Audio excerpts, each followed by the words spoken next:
রানাঘাটে প্রচারের ফাঁকে যেমনটা বলছিলাম যে জগন্নাথ সরকার অল্পক্ষণের জন্য বিরতি নিচ্ছেন মধ্যাহ্নভোজের জন্য। শান্তিপুরেই এক কার্যকর্তার বাড়িতে আপাতত মধ্যাহ্নভোজ সারতে বসেছেন, সঙ্গে আমরাও রয়েছি।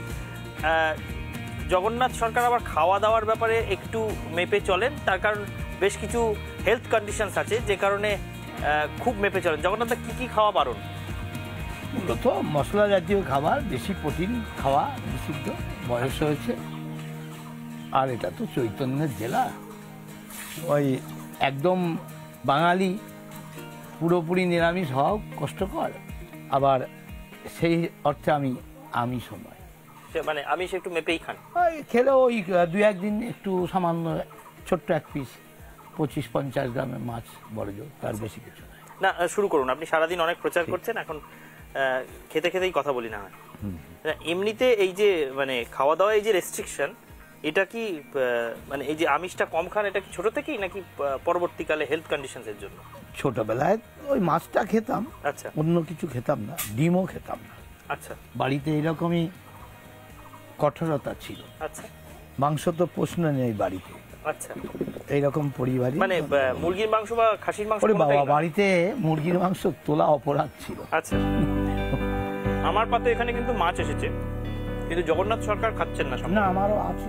আচ্ছা, মশলা ছাড়া শুধুমাত্র ভাজা মাছ, কোনো ঝোল ঝাল নয় আর। এটা কি ঝিঙে? ঝিঙে, ঝিঙে পটল। আচ্ছা, এগুলো আপনার মানে আপনার প্রিয় খাবারটা কি এখন? প্রিয় খাবার বলতে বাঁচার জন্য খাওয়ার জন্য বাঁচা নয়। তবু ফেভারিট তো কিছু থাকে। এই সময় পটাশিয়াম যুক্ত খাবার আমার নিষিদ্ধ আছে। আচ্ছা, এই কারণেই অনেক বাজ বিচার করে খেতে হচ্ছে। আর এই যে কার্যকর্তাদের বাড়িতে মাঝে মধ্যেই মধ্যাহ্নভোজ সারছেন, যদিও আপনার মানে খুবই সাদামাটা খাওয়া দাওয়া দুপুরবেলা যে কোনো জায়গায় অ্যারেঞ্জ হয়ে যেতে পারে, কিন্তু এইটা তো সবাইকে মাথায় রাখতে হচ্ছে যে জগন্নাথ সরকার এরকম সাদামাটাই খাবেন। মানে কেউ ভালোবেসে প্রচুর মাছ মাংস কবজি ডুবিয়ে খাওয়ার আয়োজন যদি করে রাখে, তখন কি করছেন? আমার বলা থাকে, আমার এই দু একটা জিনিস হলেই চলবে, বাদ বাকি আমার সঙ্গী সাথী যারা থাকে তাদের জন্য তো মানে বাদী হওয়া ঠিক নয়। সেই জন্য বলি অন্যদের জন্য আপনারা ব্যবস্থা করতে পারেন, আমার এইটুকু হলেই হবে। কিছু ওষুধ সঙ্গে নিয়ে বেরোতে ভুলে গিয়েছিলেন রানাঘাটের সাংসদ জগন্নাথ সরকার, তাই মধ্যাহ্নভোজের পর একবার তাকে বাড়ি ফিরতে হলো ওষুধ খাওয়ার জন্য। এই মুহূর্তে আমরা শান্তিপুরে জগন্নাথ সরকারের বাড়ির সামনে দাঁড়িয়ে রয়েছি। এইটাই জগন্নাথ সরকারের বাড়ি, আমি রজনীকে দেখাতে বলবো, কিন্তু বাড়ির সামনের যে রাস্তাটা, সাংসদের বাড়ির সামনে, সেই রাস্তাটার হালটা কিন্তু কিছুটা বেহাল হয়ে রয়েছে। সাংসদের থেকেই সরাসরি একবার জেনে নেব যে অবস্থাটা এরকম কেন, কোথাও কি কোনো বাধা রয়েছে? জগন্নাথ দা, সেই যখন ঘুরতে ঘুরতে আপনার বাড়ির সামনে চলেই এলাম, এসে দেখছি সাংসদের বাড়ির সামনের রাস্তাটা একটু জল জমে এবং একটু বেহাল দশা।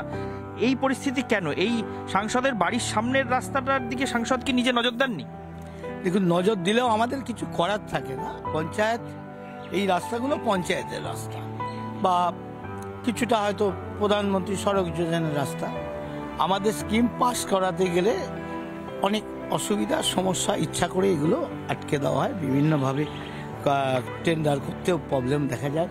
আর এখানে সাফাই অভিযান 100 দিনের কাজের লেবার দিয়ে করানোর কথা, যেহেতু এটা এমপির বাড়ির রাস্তা, সেই জন্য এই রাস্তার নোংরা সাফাই আমাকে নিজের হাতে আমার সহকর্মী নিয়ে করতে হয়েছে, কারণ 100 দিনের কাজ পঞ্চায়েত এখানে করবেন না, যেহেতু আমরা 2 গাড়ি গ্যাস দিলে পকেট থেকেই দিতে হয়, কারণ এরকম রিপেয়ার করার কাজ আমাদের নয়।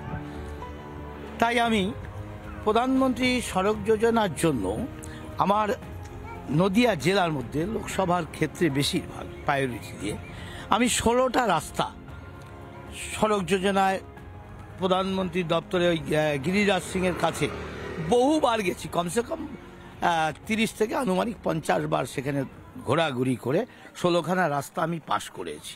তার মূল্য 130 কোটি টাকা। দুর্ভাগ্য, এই সরকার ভোটের আগে 6 মাস আগে পাস হয়ে এসছে। মানে আপনি আপনার লোকসভা কেন্দ্র এলাকার জন্য 130 কোটি টাকা স্যাংশন করিয়েছেন এই প্রধানমন্ত্রী সড়ক যোজনা?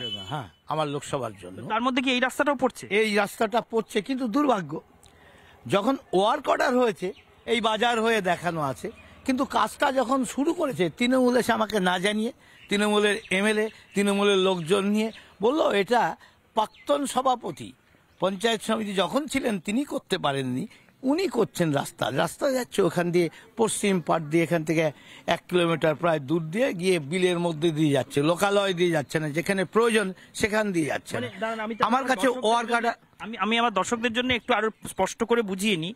মানে আপনি এই রাস্তাটা তৈরি করানোর জন্য টাকা স্যাংশন করিয়েছেন প্রধানমন্ত্রী গ্রাম সড়ক যোজনার আওতায়, কিন্তু যখন ওয়ার্ক অর্ডার বেরিয়েছে তখন এই রাস্তা না বানিয়ে পঞ্চায়েত অন্যদিকে ঘুরিয়ে নিচ্ছে। 3rd ফেজের রাস্তা, বেশ চওড়া রাস্তা, ভালো রাস্তা হওয়ার কথা, তাই ওই দিকে ঘুরিয়ে নেওয়ার জন্য আমি অফিসে গিয়ে ওয়ার্ক অর্ডার বের করে আমি বললাম এখানে বাজার, আরপাড়া বাজার উল্লেখ রয়েছে, সেই আরপাড়া বাজারটা কোথায় গেল?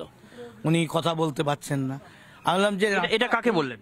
এই রাস্তা যে ওখানে পিডব্লিউডি যিনি অফিসার আছেন তাকে বললাম, তখন উনি উত্তর দিতে পারছেন না। আমি গুগল কি করে দূর দিয়ে, বলে গুগল যেখান দিয়ে নিয়ে গেছেন, গুগল নিয়ে গেলে আরপাড়া বাজারটা যাবে কোথায়? আরপাড়া গুগল বাজার যদি রাখা হয় ভায়া, আরপাড়া বাজার ওই বাতানগাছি যাবে, তো সেটা উনি তখন উত্তর দিতে পারছেন না। বল স্যার অন্য একটা স্কিম দিচ্ছি, ওখান দিয়ে করে দেন। কবে হবে? বলছে পরে হবে। তার মানে না, কাজ আপনাকে স্টপ করতে হবে, ওয়ার্ক অর্ডার অনুযায়ী কাজ করতে হবে। আর এটা তৃণমূলের না, এটা আমি কাজ করেছি, আমি এনেছি। আমার বাড়ির পাশ দিয়ে স্কিম, ব্যাংক যেখানে, গুরুত্বপূর্ণ পোস্ট অফিস যেখানে, হাই স্কুল, এইচএস স্কুল, বাজার যেখান দিয়ে, প্রধানমন্ত্রী সড়ক যোজনা 3rd ফেজের নিয়ম অনুসারে হসপিটাল এর সঙ্গে যোগাযোগ, বাজার, পোস্ট অফিস, ব্যাংক, এইরকম জনবসতি যেখান দিয়ে, সেখান দিয়ে যেতে হবে। তা আপনি ভুল ওয়ার্ক অর্ডার অনুযায়ী কাজ করার না করিয়ে কেন করাচ্ছেন? ইমিডিয়েট স্টপ করান। তারপর বাধ্য হয়ে স্টপ করিয়েছে, তারপরে গুগল ম্যাপ আবার করে নিয়েছে, নেওয়ার পর এখনো কাজ, ভোট চলছে, শুরু হয়নি, ভোট মিটলেই কাজ হবে, এই রাস্তা ভালো হবে। আমরা শুনে নিলাম সাংসদের কাছ থেকে যে কিভাবে এলাকার প্রশাসন এবং পঞ্চায়েত সাংসদের স্যাংশন করা অর্থের মাধ্যমে যে রাস্তা হওয়ার কথা সেই রাস্তাকে অন্যদিকে ঘুরিয়ে দিয়েছে। সেই কাজ আপাতত সাংসদ বন্ধ করিয়েছেন। ভোট মেটার পর নতুন করে এই রাস্তাটা করাতে পারেন কিনা সেদিকে সকলের লক্ষ্য থাকবে।